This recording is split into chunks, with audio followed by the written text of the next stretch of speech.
Praise the Lord. இன்றைய தியானத்திற்காக யோவான் எழுதின சுவிசேஷ புத்தகம் 19ஆம் அதிகாரம் 19ஆம் வசனம். பிலாத்து ஒரு மேல் விலாசத்தை எழுதி சிலுவை மேல் போடுவித்தான். அதில் நசரேயனாகிய இயேசு யூதருடைய ராஜா என்று எழுதியிருந்தது. எழுதப்பட்ட வார்த்தைகள் யூதருடைய பிரதான ஆசாரியருக்கு பயத்தையும் கலக்கத்தையும் கொடுத்திருக்கும். நசரேயனாகிய என்ற சொல்லுக்கு எபிரேய மொழியில் நசரி என்று வரும். நசரி என்ற சொல்லின் வினைச்சொல் ரூட்வர்ட் நசர். நசர் என்ற சொல்லுக்கு இரண்டு விதமான அர்த்தம் உண்டு.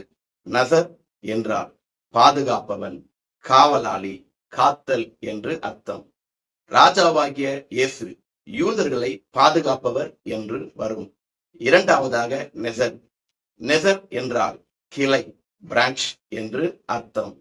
ஏசாயா 11ஆம் அதிகாரம் 1ஆம் வசனம். ஆம், ஈசாயின் அடிமரத்திலிருந்து தோன்றிய கிளை இயேசுவே.